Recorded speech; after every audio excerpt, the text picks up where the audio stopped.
Assalamualaikum warahmatullahi wabarakatuh. Terima kasih. Alhamdulillahirabbil alamin wa bihi nasta'in ala umuri dunya waddin.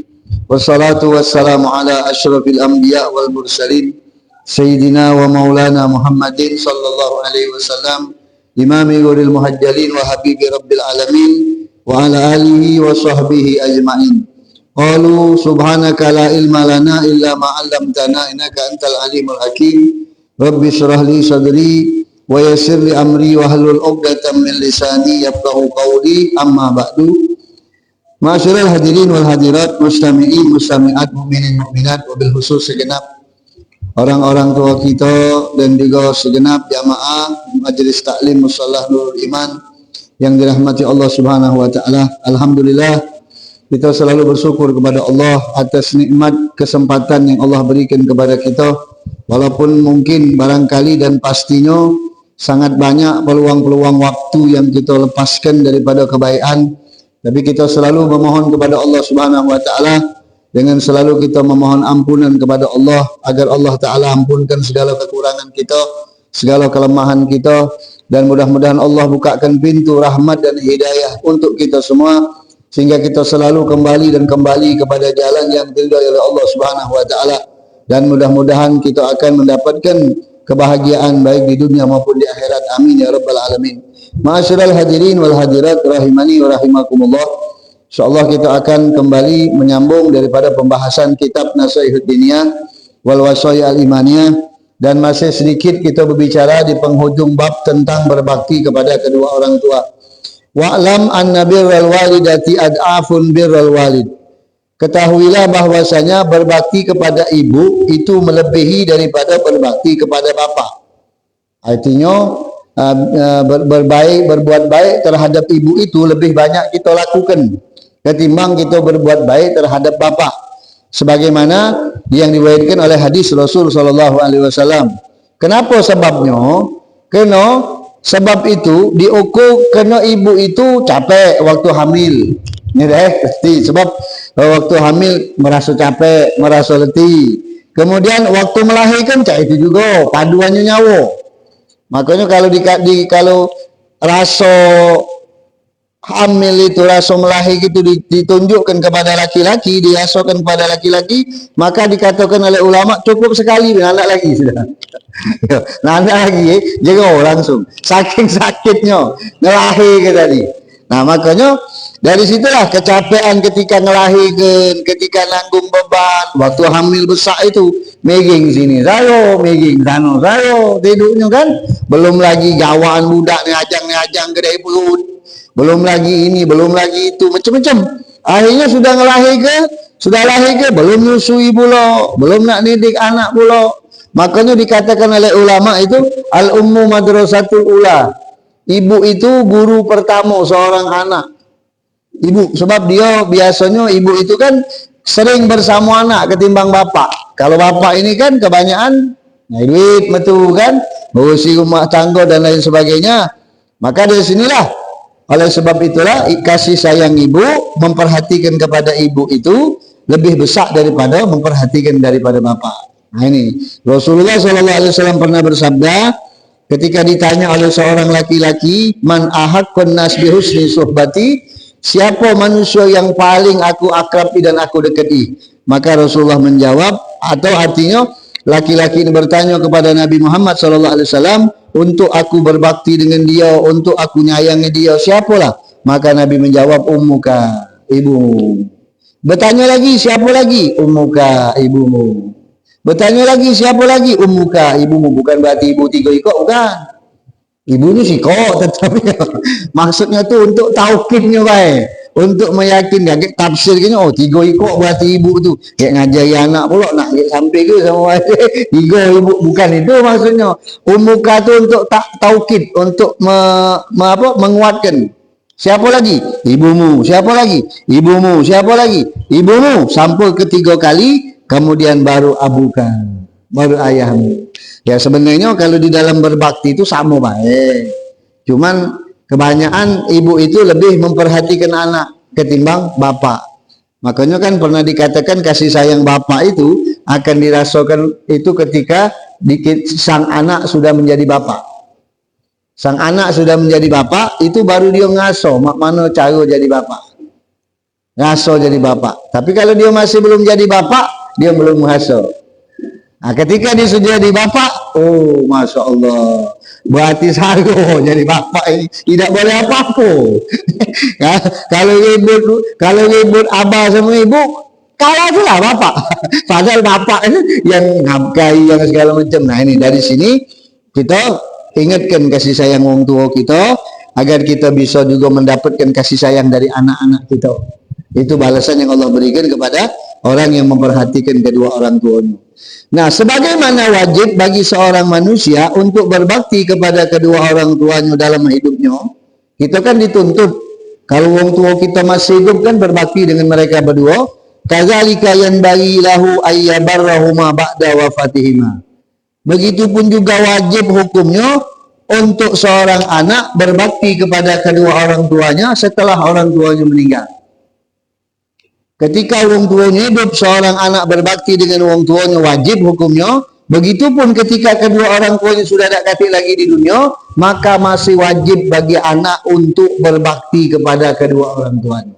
Mak mana caranya? Wadzalika biddu'a wal istighfar lahuma. Doakan mereka dan banyak-banyak maco istighfar buat mereka berdua. Nabi ngajarkan barang siapa di pagi hari membaca istighfar ini 25 kali, maka dia termasuk daripada orang-orang yang diberikan Allah nikmat, termasuk dicatat nama-namanya dari nama-nama wali-wali Allah. Yaitu kita membaca astaghfirullahalazim li wali walidayya. Li wali walidayya wa jamil mu'minina wal mu'minat wal mu'minina wal mu'minat al ahya minhum wal amwat. Itu maconya setiap hari 25 kali. Kata Rasul sallallahu alaihi wasallam. Nah, di situ kan ada kalimat astaghfirullahalazim li wali walidayya, untuk aku dan untuk kedua orang tuaku. Nah, itu makanya kita wajib mendoakan orang tua itu sehari 25 kali. Kalau kurang dari 25 kali durhaka kita sama orang tua. Paling dikit doa ke orang tua itu 25 kali sehari. Rabbi firli wali walidayya itu 25 kali. Sebab ada riwayat hadisnya dari Rasulullah. Makanya ulama itu membaginya di dalam doa azan itu. Setiap azan 555. Habis maca azan itu kan Rabbi firli wali walidayya, Rabbi firli wali walidayya. 5 kali kita baca.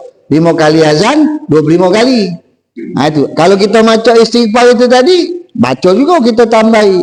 Banyak-banyak maca doa, banyak-banyak mohon ampunan. Sebab tak kata lagi mereka sudah di alam dunia ini. Kemudian bersedekah untuk mereka. Ada celengan masjid. Ada mungkin kawan-kawan mereka, masukkan duit amplop, masukkan untuk nama mereka. Ya Allah, ini untuk abah, besok ini untuk ibu. Niat kita baca itu. Masalah terima tak terima bukan urusan kita. Yang penting kita usaha. Urusan Allah Ta'ala yang ngatur. Yang penting kita usaha. Kalau kita pacak memponis tak bakal nampi, tak bakal diterima, berarti wong itu sudah pernah mati berarti. Ya, lah pernah mati kan, berarti lah tahu tak diterima. Kalau kami belum pernah mati. Jadi kami yakin deh insya-Allah nyampe. Artinya kita tetap berusaha untuk terbaik wong tua kita. Atau mak mana cara berbakti kita kepada orang tua? Bi qada'i duyunahuma. Kalau dia punya hutang, bayari hutangnya. Atau melaksanakan wasiatnya. Wasiatnya, gek nak abah kalau meninggal, gek tolonglah gek akikah ke. Nah, tak apa-apa ngakikahkan orang tua yang sudah meninggal kalau ada wasiat. Kalau nak kata wasiat tak boleh. Itu kan seperti itu. Kemudian nyambung silaturahmi mereka berdua. Siapa silaturahminya? Dulunya. Adiknya, kakaknya, mungkin enggak didatanginya kawannya. Kemudian berbakti dengan kawan-kawannya juga. Oi, abah dulu akrabnya sama fulan ini. Gaul kemana-mana sama beliau. Lah sama genti dia. Kita sambung, jangan kita musuhi. Kita sambung kasih sayangnya. Bapaknya itu apa kawan abana sampai anaknya juga kita sambung. Terus itu nyambung. Tapi dalam nyambung yang hal-hal baik. Kalau nyambung hal-hal buruk tak salah. Yang baik-baik kita sambung. Nah inilah seluruhnya. Tamamil bir. Itulah yang menyempurnakan bakti kita dengan orang tua kita ketika dia sudah tak katik lagi di dunia. Tak baca, dia sudah kata lagi. Nah, di dalam doa lil mayyit, istighfar, sedekah, banyak manfaatnya bagi manusia. Jangan kita lupakan, khususnya terhadap kedua orang tua kita. Makanya ulama nulis doa birrul walidain. Ada doa khusus di dalam kitab doa itu, doa birrul walidain. Doa berbakti kepada kedua orang tua. Nah, itu kita bisa download, bisa kita jingok di kitab-kitab Majmu'ul Mubarakah itu ada tulisan doa birrul walidain, doa berbakti kepada wong tua. Ada doanya di karang ulama. Sebab kita tak baca lagi berbuat baik sama mereka yang sudah tak katik lagi di alam dunia. Ya, pecah. Maaf, bukan nak gitu ke. Dulu waktu anak pindah ke Mata Merah, jadi waktu 2013, 2012 abah anak meninggal. 2013 ngambil rumah di situ. Begitu bangun dapur terhal. Dulu kan abah anak sakit stroke, mati sebelah badannya. Jadi dia pernah ngomong, pengen punya kloset dulu. Sebab tak baca dongkok. Tak baca dongkok lagi sudah Jadi dia pernah ngomong sama anak dulu. Ujinya, pengen abah ni punya kloset dulu. Pengen tak baca dongkok tu, tak baca lagi sudah. Jadi anak waktu sudah mendapat rumah tu sudah meninggal abah setahun. Cuman masih terhal. Sampai sekarang anak buat ke sikok. Kena ke dia baik. Walaupun jangan dipakai cuman ya kita pakai sikok. Sikoknya kloset jongkok, sikoknya kloset duduk. Ngenang ke? Istilahnya bukannya masalah apa-apa nih kita tuh. Ya Allah, terhal saya itu sama wong tua kita. Walaupun beliau tak kata lagi, tak baca lagi, dia maaf ngomong tadi, tidak bisa menikmati lagi keinginan dia. Nah itu seperti itu. Ya mudah-mudahan kita tak kata tujuan untuk apa-apa. Yang penting kita punya niat untuk berbakti dengan orang tua baik. Kita doakan mereka dengan doa birrul walidain. Kalau doa kata ulamanya dalam satu doa itu, ya Allah, seandainya kami melakukan kebaikan, maka jangan lupakan bagian orang tua kami, ya Allah. Dari kebaikan yang kami lakukan ini, berikan kepada mereka bagian kami ini dengan mereka. Sebab mereka banyak dulu menghabiskan waktunya. Kadang-kadang mereka berbohong demi kami. Kadang-kadang mereka ninggalkan ibadah demi kami. Ampunkan dosa mereka. Itu doa bagi walidain itu. Sampai kalau kita maconya, kalau kita paham artinya, netes banyak mata kita. Sebab yang kita doakan ada kata lagi. Nah itu seperti itu. Jadi usaha terus baik. Sebab apa? Sebab itulah inti kehidupan kita di dunia ini. Intinya cuma itulah sikok. Kehidupan kita intinya tidak katik jauh. Berbakti dengan Allah, dengan Rasul, dengan orang tua, mencari keridhaan Allah sudah. Kalau masalah-masalah yang lain, masalah-masalah yang berkaitan di dunia ini bukan aturan kita. Ada yang sudah ngaturnya. Yang jelas kita menyempurnakan makna kita menjadi anak yang berbakti kepada orang tua, baik orang tua kita masih hidup atau orang tua kita sudah ada katik lagi. Berusahalah terus. Insya Allah kita akan mendapatkan. Insya Allah mudah-mudahan kita yakin. Walaupun maaf kita dah usah suuzon, wong kita di mana, wallah alam bisawab. Kita mengharap bersama Allah agar kita dikumpulkan bersama kembali di dalam surganya Allah Taala. Itu yang kita inginkan dengan Allah Taala. Itu yang minta sama Allah. Sambil kita bayang-bayangkan, sambil kita kenang-kenangkan kan, ya seperti itu. Nah, kemudian jangan lupa pula wa fi haqqi ghairihim. Kita jangan lupa untuk mencukupi hak selain mereka. Kerabat-kerabat, hak-hak yang punya hak terhadap mereka juga kita doakan, juga kita mintakan kepada Allah Subhanahu wa taala. Nah, sekarang kita masuk hukukul aulad. Hak-hak terhadap anak. Wong tua sudah selesai, sekarang anak pula. Summa innahu yanbaghi wa yustahabbu lil walidain ayyu'inu auladahum ala birrihim bil musamaha. Kedua orang tua itu hendaklah dia disunahkan bagi kedua orang tua untuk membantu anak-anak mereka agar anak-anak tersebut menjadi anak-anak yang berbakti dengan orang tua. Jadi anak itu dibantui, bukan dilepaskan, tapi dibantui. Wa tarkul mudayaqah fi talabil qiyam bil huquq. Jangan nyulit ke dia, nuntut dia harus jadi anak yang macam ini. Jangan. Sebab mereka itu diciptakan di zaman yang bukan zaman kita. Jadi tidak pacak kita maksakan apa yang kita inginkan dengan mereka, tidak pacak. Sebab zamannya berbeda. Maka kita tidak diperbolehkan mujadibatul istiqsa, muji mereka. Tidak salah diuji. Ayah, aku nak ngetes anak aku ni bakti apa tidak? Tidak usah. Malah lagi terbalik jadinya. Apalagi di zaman sekarang ini. Ini yang nulis kitab ini 400 tahun yang lalu. 400 tahun lalu Habibullah Haddad ni. Beliau nulis siyama fi hadhil hazminah 400 tahun yang lalu. Mak mana sekarang? Terlebih khusus di zaman ini, zaman beliau maksudnya. 400 tahun yang lalu. Mak mana sekarang? 400 tahun yang lalu sedikit sekali anak yang berbakti dengan orang tua. Apa ambil naik? Zaman dulu kendaraan tak kata segala macam, tak kata ini sulit segala macam. Ini 400 tahun yang lalu sulit untuk mencari anak yang berbakti dengan orang tua, sedikit. Wa fasafihal hukum, banyak menyebar kedurhakaan, banyak anak-anak yang durhaka. Fa iza fa'ala zalika, kalau orang tua itu melakukan hal tersebut, dia mempermudah anaknya, kemudian ditolongnya anaknya, tidak main nyumpai-nyumpai, tidak ngetes-ngetes, aku nak nyoba anak aku ni bakti apa tidak sama orang tua. Tidak macam itu kita dianjur ke dalam Islam.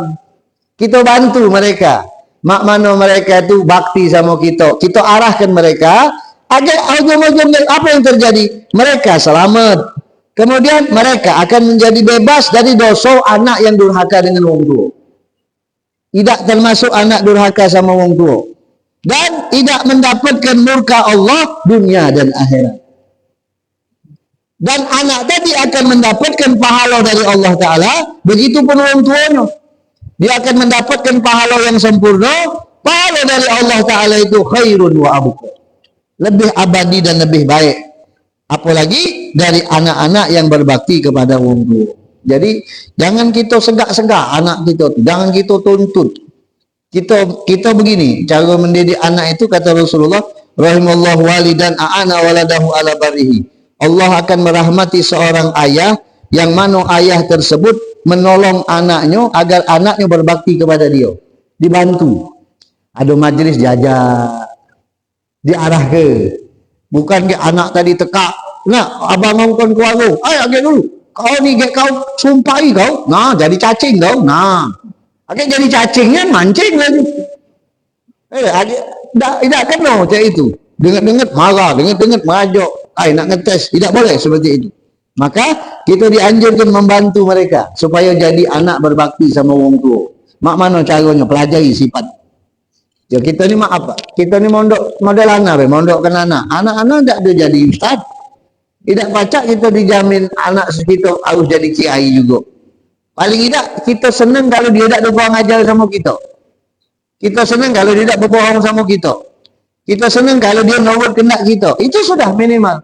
Kalau dia nak jadi ulama, jadi orang alim, itu bukan urusan kita, Allah yang ngatur. Itu sudah.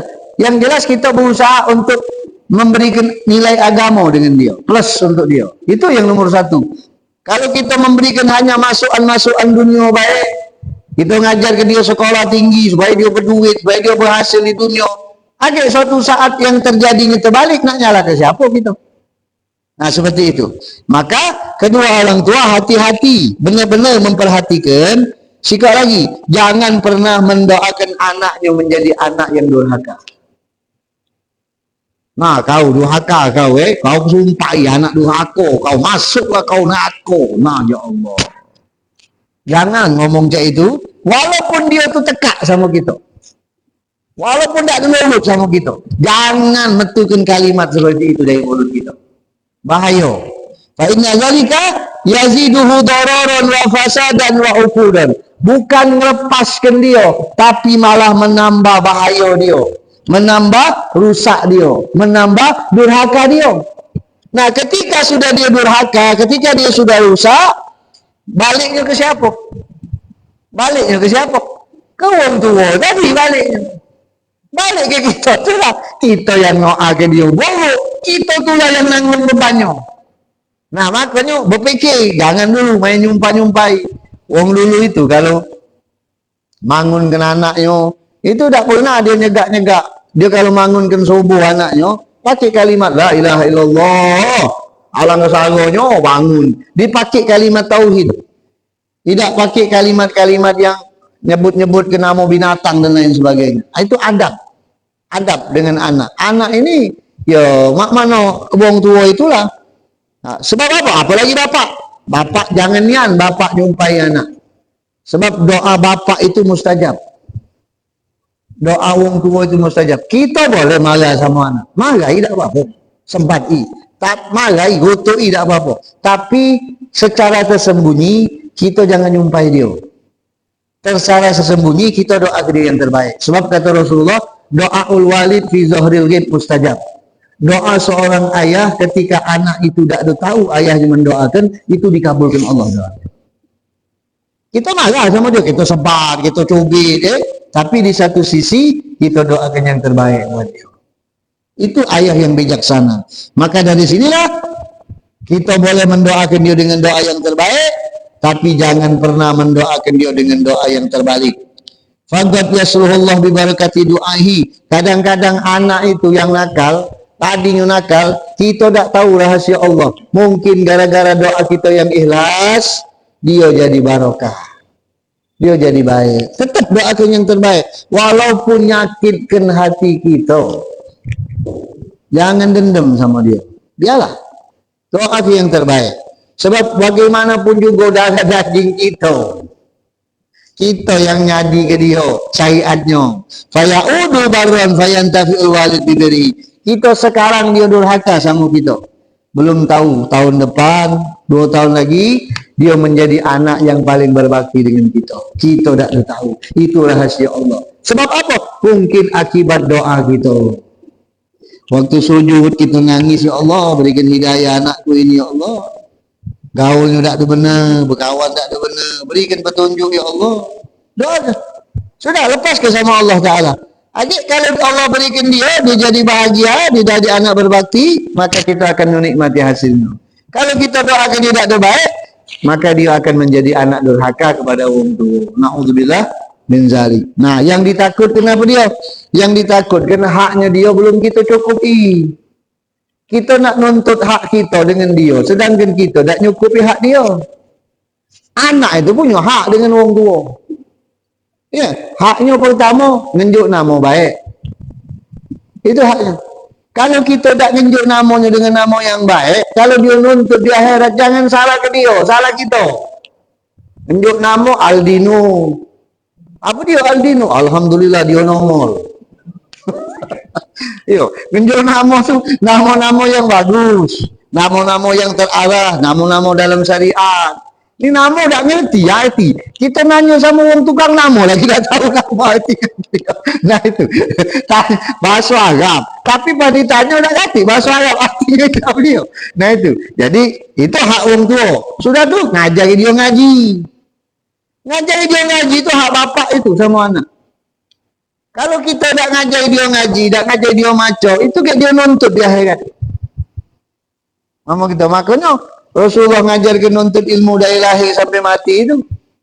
Ya, ulama ngajarkan kita ni kalau ngajarkan anak minimal suratul Fatihah. Suratul Fatihah itu atau bismillah minimal itu bismillahirrahmanirrahim itu minimal. Agak dipakinya.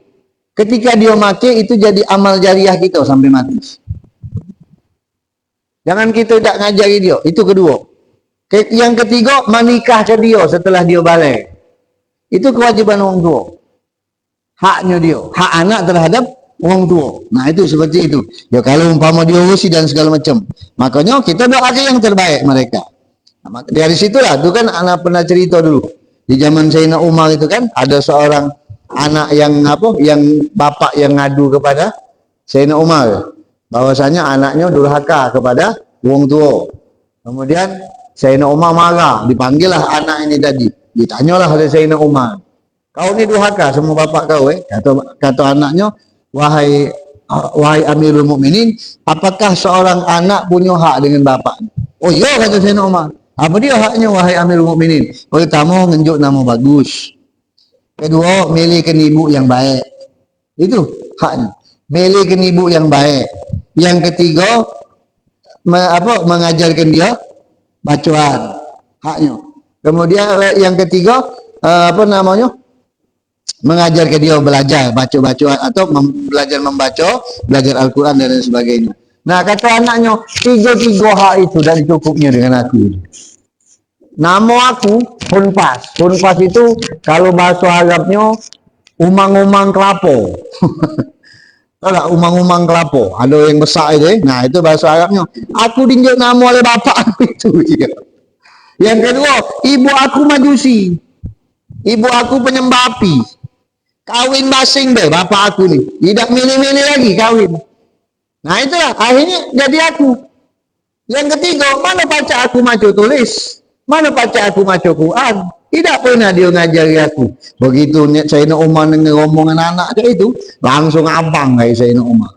Berarti sebelum dia durhaka dengan kau, kau dulu sudah membuat dia durhaka dengan kau. Itu bukan berarti wong tua itu salah ya. Tetap mak mano baik, wong tua itu benar posisinya. Cuman Sayyidina Umar itu nak nunjuk tahu sebagai wong tua itu jangan lalai dengan anak.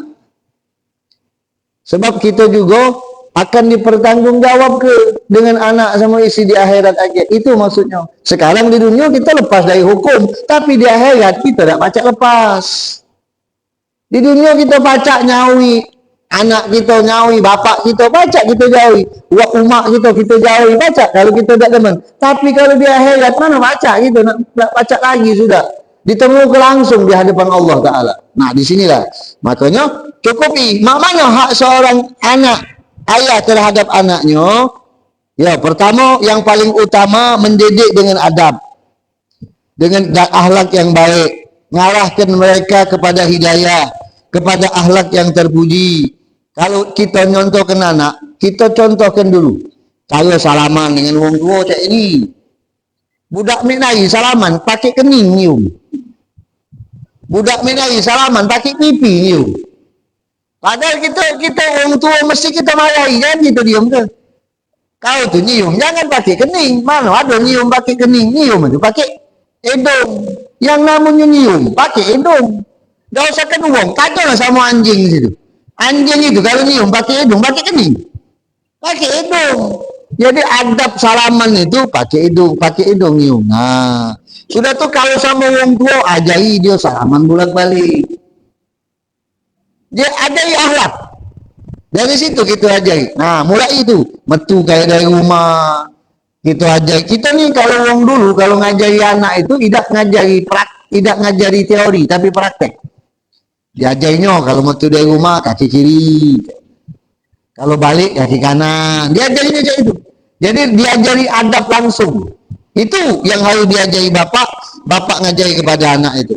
Sudah tuh menjaga mereka, memperhatikan mereka, memperbaiki nama-nama mereka. Jadi kalau maaf, kalau kita sudah terlanjur nunjuk nama anak tak bagus, ganti tak apa-apa, boleh diganti. Taruhlah kalau di akte kelahiran tak pacak diubah, tapi kalau panggilan kan pacak diubah, ganti namanya.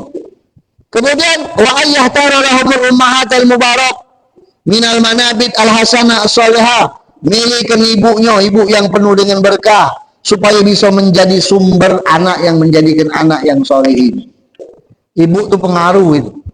Makanya Rasulullah mengatakan dalam hadis, takhayyaru linutfakum, kata Rasulullah. Pilihlah tempat untuk menjatuhkan spermamu. Itu Rasulullah ngomong. Pilihlah tempat untuk menjatuhkan spermamu al-akfa'u yang setara dengan kafaah namanya, setara. Jadi wong yang berilmu bagusnya itu menikah dengan wong yang berilmu, itu sekafaah namanya. Itu di dalam mazhab Imam Syafi'i ada hitungan itu. Wong yang alim dengan wong alim, wong yang kaya dengan wong yang kalau dalam mazhab Imam Syafi'i kalau kekayaan tidak kati itu, tapi di dalam ilmu sama nasab ada. Dia kafaah sejajar dalam kafaah. Kalau dalam hal itu tidak kati dalam mazhab Imam Syafi'i. Yang kaya harus kawin sama yang kaya tidak kati. Yang kaya dengan miskin tidak apa-apa. Tapi kalau dalam ilmu dan nasab itu harus sekafaah. Umpama maaf darah biru dengan darah biru. Yang alim anak ustazah dengan ustaz. Nah itu ada dalam mazhab Imam Syafi'i. Supaya apa? Supaya sperma yang dinyampakkan tadi itu menjadikan hasil anak yang sesuai dengan keinginan baik.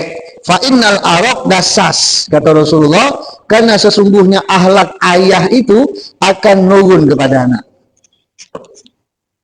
Itu Nabi yang ngomong. Sampai Nabi pernah mengatakan, apa kata Rasulullah? Tahayyarul waludal wadud. Carilah bini yang punya sifat kasih sayang dan pacak melahirkan anak. Sampai sini itu Rasulullah. Fa inni mubahin bikumul umam yaumal qiyamah. Aku akan membanggakan kalian umat paling terbanyak di hari kiamat. Nah, makanya kita jangan batasin anak. Kita batasin anak itu juga harus ada tujuannya. Boleh kita KB kata ulama walaupun hukumnya makruh. Ya, kita juga asal jangan itu yang tidak boleh itu. Apa dia spiral itu, nah itu haram. Ngebet apa? Ngebet apa namanya? Ngebet rahim itu tidak boleh, kecuali kalau umpama bakal mati. Kalau dia ngelahirkan sekali lagi dia bakal mudarat, rahimnya ini bakal mendapat apa segala macam. Nah itu mungkin diperbolehkan dalam syariat. Tapi kalau tidak kata sebab tiba-tiba kita ngebet baik itu tidak boleh haram. Nah, itu. Kalau saya terus umpama kan, nah, kata dokternya kalau dia ngelahirkan lagi bahaya dia. Apa? Kalau dia sampai hamil lagi, tak pacak, aku jamin dia selamat, umpama kata dokternya. Dan dokter ini bukan sikap dokter yang ngomong ini. Kalau dalam syariat fikih itu paling tidak 2 dokter Islam jadi saksi untuk menyaksikan bahwasanya betina ini kalau dia hamil lagi, maka dia akan menjadikan bahaya buat dia, sisip dia bisa meninggal. Nah itu diperbolehkan baru pakai spiral. Di kebat itu darurat, tak apa. Tapi kalau tak kata sebab KB itu harus satu tujuan dulu. Tujuan KB itu apa dia? Tujuannya untuk mata si anak, takut tak pacak tunjuk mata, makan, haram hukumnya. Dalam Al-Quran dijelaskan sama Allah itu langsung ayatnya. Tak boleh takut ngenjuk makan. Tapi kalau kita tujuannya ngenjuk jaya supaya baca nidiknya, nah mungkin itu masuk akal. Dalam Islam memang cak itu, anak kalau terlalu rapat mau nak nidiknya. Ya, cak itu. Jadi ada jaya, dengan ada jaya tadi, anak pacak masak ke dulu, pacak ngarah ke dia, pacak nikola ke dia. Itu alasan yang tepat. Tapi kalau kita tujuannya supaya apa? Aku tak mampu menjuk makan, pencarian cak ini, rezeki macan-macanan pulau. Oh, berarti hebat rezeki macanan, terkemnya nanti. Jangan cak itu seperti itu. Jadi kita terserah kalau kita punya patokan dalam hukum. Nah di sini Rasulullah mengajarkan kita untuk memilih ibu yang bijaksana. Kalau lah sudah terpilih saat tua mana ya sudahlah, sudah terpilih tidak baca. Yang belum, yang sudah tidak usah dioceh. Yang belum, yang masih belum kawin. Itu perintah Rasulullah SAW. Jadi makanya benar kata Nabi itu manis tato amin kumul ba'ah. Barang siapa yang mampu untuk menikah. Kalimat mampu itu banyak artinya. Wong ini kalau cuma mampu zohir, banyak duit, kemudian mampu batin, belum kadang-kadang belum nyukupi syarat untuk kawin ini. Mampu itu harus tahu ilmunya dulu, teorinya dulu, pelaksanaannya dulu. Makanya di dalam kitab fikih, menikah itu hukumnya sunnah bagi yang membutuhkan. Ada tambahan keterangan ini. Menikah itu hukumnya sunnah bagi yang membutuhkan. Jadi yang hukumnya sunnah itu menikah yang mana? Menikah yang pertama. Kalau punya bini 2 itu hukumnya mubah, bukannya sunnah. Tergantung kebutuhannya. Mubah tak kata hukumnya sunnah. Menikahlah 2, 3, 4 itu pakai ayat pula. Lain itu belajar dulu ayat itu ada keterangan lain. Jadi kadang-kadang manusia itu memaksakan kehendak. Dari situlah. Makanya ketika seorang itu menikah, pilihlah dulu. Rasulullah ngajarkan. Itu kan kalau dalam menikah itu kan kita diperbolehkan melihat wajah sama telapak tangan. Yang tidak boleh itu bercewekan. Yang tidak boleh itu kelamuan. Tidak boleh. Walaupun maaf ngomong ya tetap berdosa. Apalagi kalau sudah melakukan hal yang tidak benar. Nah itu artinya di sini untuk apa tujuannya? Untuk mendapatkan anak yang soleh. Itu tujuannya sih kok. Tanyalah sama harim betina yang kawin, pasti pengen punya anak.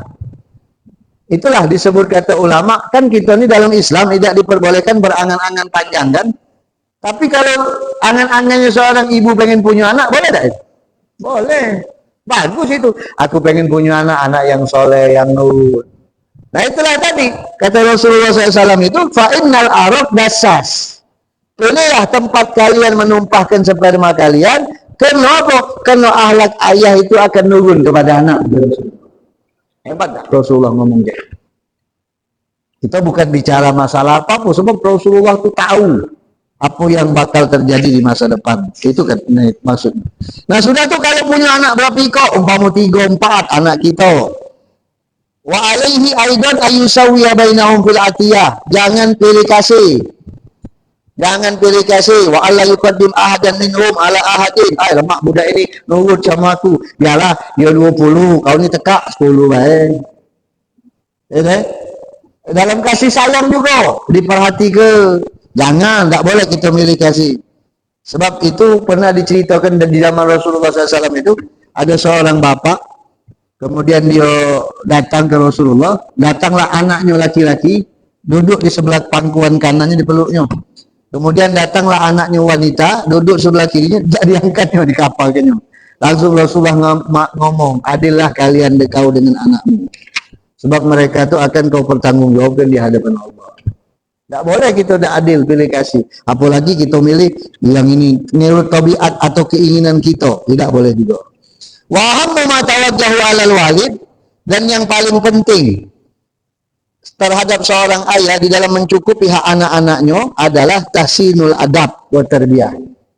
Memperbaik adab dan didikan. Liyaqa'anu suhum ala mahabbatil khair, agar hidup mereka itu timbul dalam cinta kebaikan dan mengetahui kebenaran. Mengagungkan perkara agama,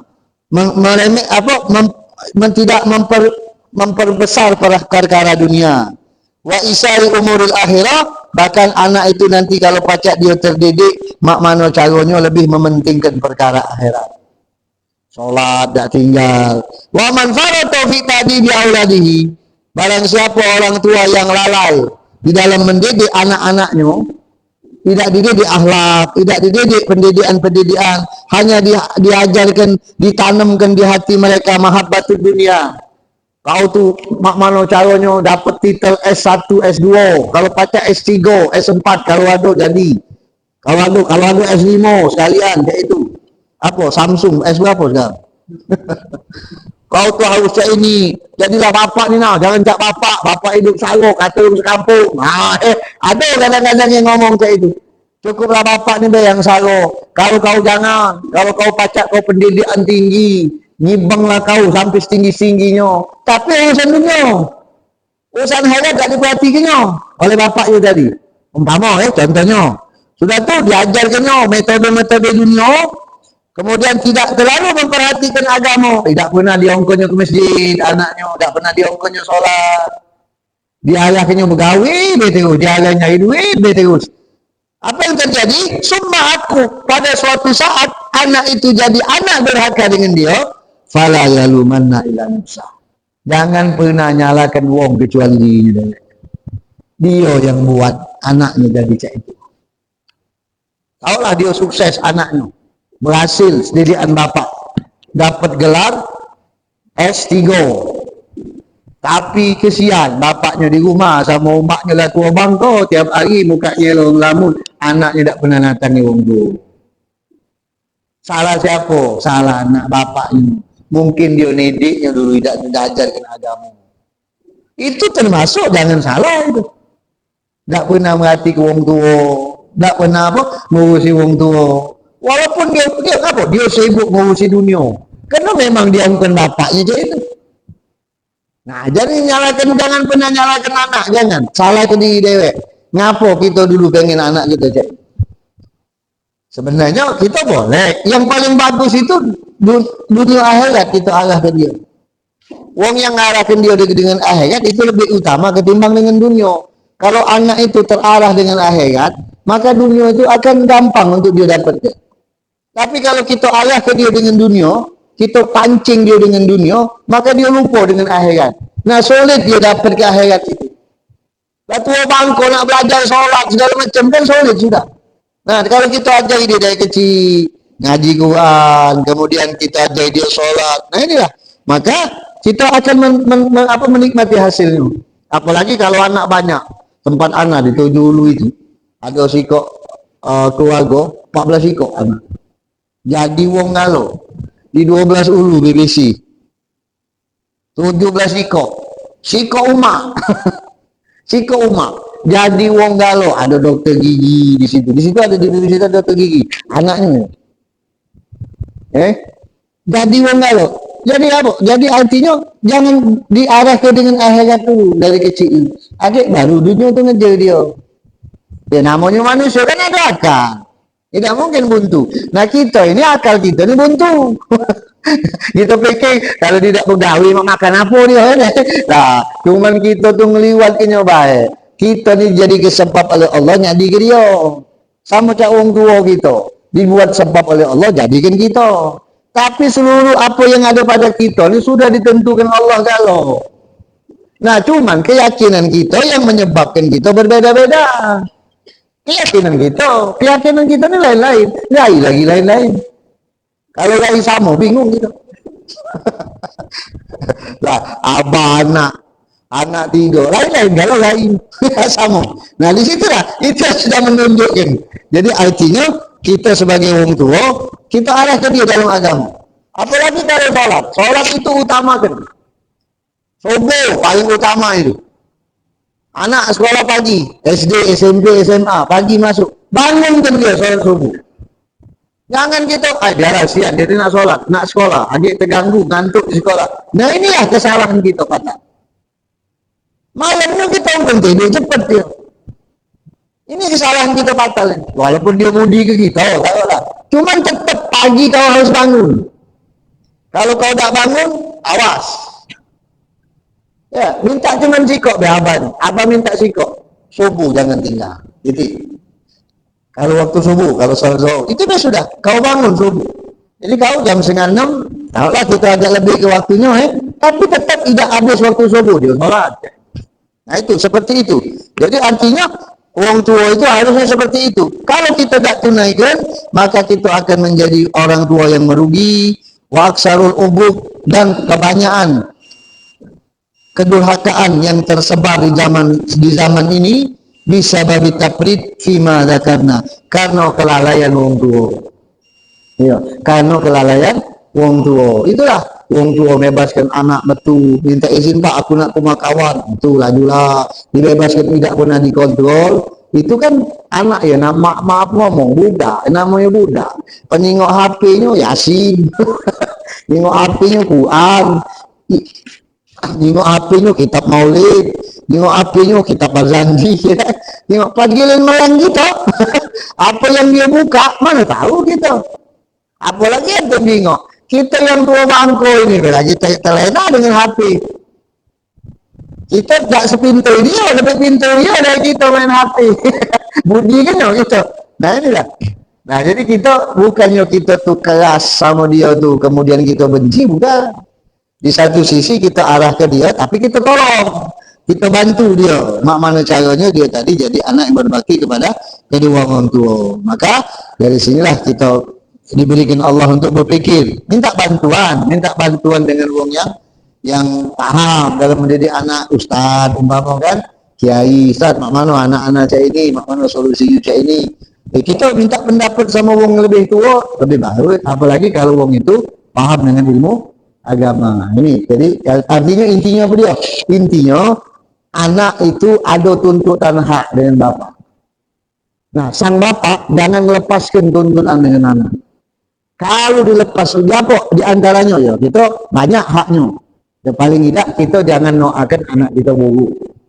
Walaupun anak kita jahat, semanapun jahat, tetap doakan anak kita itu baik. Belum tentu Allah menunjuk dia hidayah, besok lusa dia jadi anak yang paling baik buat kita. Anak pernah nyaksikan ada 2 ikok beradik, belum azan ada 2 ikok kakak beradik. Nyaksikan yang sikok pesantren, yang sikok tidak. Bapak tadi nengok yang pesantren lebih sayangnya. Oh pondok, yang ini tadi STM, budak STM zaman dulu, tahu lah dewek bawala tu lah dari tidak pula diperhatikannya, tahu-tahu subhanallah, amin dengan agama. Sekarang ini terbalik kejadian, malah budak yang anaknya STM itu yang akhlak luar biasa. Yang budak yang pesantren ini amburadul, Nah, makanya kita tak boleh pilih kasih dengan anak. Yang penting kita doakan yang terbaik dengan Allah. Supaya dia jadi anak yang solehin. Dua-duanya kita minta. Atau tiga-tiganya atau empat-empatnya. Itu kita doa yang terbaik. Nah, insya Allah termasuk kita juga anak juga minta doakan supaya anak-anak jadi anak yang baik, yang soleh. Insya Allah kita mendapatkan anak yang soleh. Nikmat walaupun katik duit. Kalau anak tu soleh nikmat. Buntulah kita. Anak tu nurut sama kita. Lemak ni hidup kita. Walaupun duit katik. Bah, ada dia nak berasan duit, dak katik nak, oh sudah. Oh rasanya mak mana kita dak ngenjuk dia tu. Ya Allah, sian dia ni. Padahal dia ni butuh duit untuk beli buku, faham ya? Nah, itulah. Jadi nikmatnya luar biasa. Oleh sebab itulah ada orang yang dicoba dengan harta, ada yang dicoba dengan keluarga. Yang dicoba sama harta ni duitnya banyak, tapi anaknya keluarga dak katik nurut sama dia. Itu dak lemah. Tapi ada orang yang dak katik duit, hidupnya pas-pasan. Tapi anak bininya solehin, Masya Allah. Oh nikmatnya. Cobalah, beda. Sebab saya iblis itu sumpah sudah. Pertama kali yang bakal aku hancurkan kata iblis itu keluarga. Kalau keluarga yang itu hancur, pasti hancur bapaknya. Keluarganya dulu dihancur. Makanya kita diajarkan oleh ulama kita, sedikit demi sedikit. Kalau bahasa pemulutannya, step by step. Kalau bahasa pemulutannya, step by step. Suwaya. Insyaallah mudah-mudahan Allah Subhanahu wa taala ampunkan dosa kita dan berikan kita kenikmatan, kebahagiaan. Amin ya rabbal alamin. Kurang lebih mohon maaf. Hadani Allah ajmain. Subhanakallahumma bihamdika asyhadu an la ilaha illa anta astaghfiruka wa atubu ilaik. Wa sallallahu ala sayyidina Muhammadin wa ala alihi wa sahbihi wasallam. Walhamdulillahirabbil alamin. Alaikum minkum. Assalamualaikum warahmatullahi wabarakatuh.